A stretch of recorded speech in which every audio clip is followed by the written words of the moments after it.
helpful but a very effective strategy for 3-starring bases. So the first things you want to do when evaluating the base you're going to attack is to take note of the air defense location. You want to deploy at least covering 2 air defenses, maybe even 3 with your Lava Hounds right off the bat.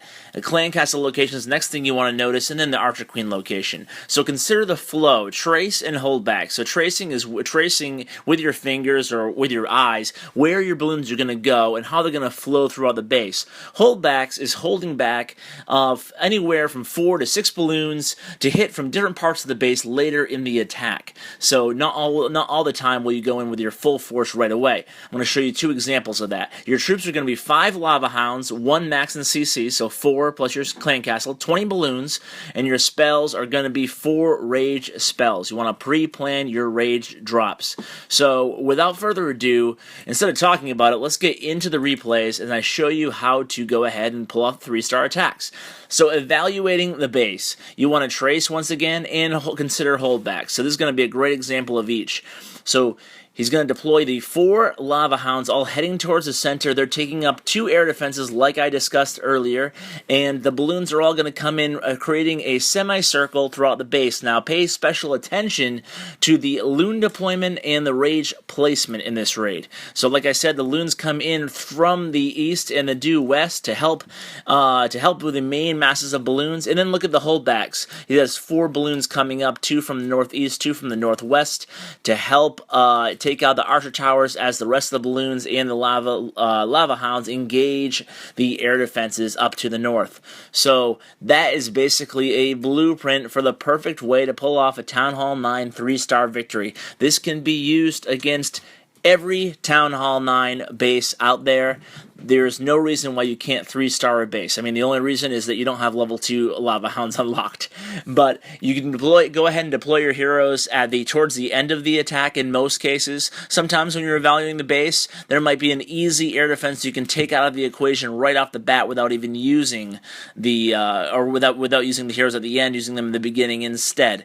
But basically, this is exactly how you do it. It's a very simple strategy, but as far as the troops go, I mean, 5 Lava Hounds and 20 balloons is easy to cook up, but you're definitely going to have to practice a little bit before you take it to your clan wars. One thing you do want to have happen is the Lava Hounds to die. You can see this one's still alive here because you need those puppies to help clean up the percentage, even though Jack pulled it off there. Now let's watch another replay. I'm going to bring you 3 replays, basically the same type of strategy. The third replay is going to have a little bit different deployment and troops, but let's focus on this one first. So you're going to identify the air defense location.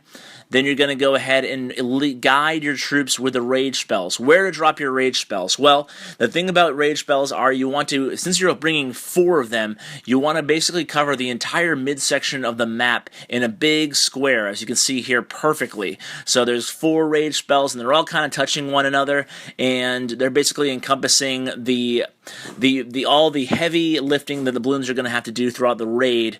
They're going to be covered by those rage spells. Once again here, he makes it look really easy, and in fact it does take a lot of practice, but look at this. He only has a level 8, I believe, Barbarian King, and that's all he has. He doesn't even have his queen up, so it's definitely a viable strategy even if your queen is upgrading. So this is just such a powerful, powerful strategy, and I'm sure most of you know already that it's certainly a game changer. You have people complaining on the forums that they need to be nerfed. It's amazing, but it doesn't appear that Supercell's doing anything about it anytime soon, so you should take advantage while you can. The last update, they gave the cannons another level, but they didn't give any air defenses or air bombs any more levels, so you can consider them. That's probably definitely going to happen next update. So anyway, let's go ahead to the third replay here, where he brings 5 minions along on the attack, and he's actually going to hold 7 balloons towards the later half of the attack.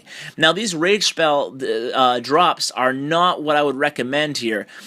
One is, first of all, they're a little bit too early, at least having 3 of them. It's fine to have perhaps 1. But he has 3 rage spells. They're pretty early. I would take 2. I meant 2 rather. You could bring 2 rage spells off the bat, and I like to make the square, not the pyramid as Coco did here. But you can see he does do a really nice job holding off those 7 balloons coming from the north. And look what he did that the first raid didn't do. He made sure all his Lava Hounds died, and now you can see it's just a job of cleanup for all those puppies. They take down the Barbarian King and do the rest of the heavy lifting themselves. Heroes help out a bit. But guys, I hope you enjoyed this 3-star LavaLoonion Town Hall 9 tutorial.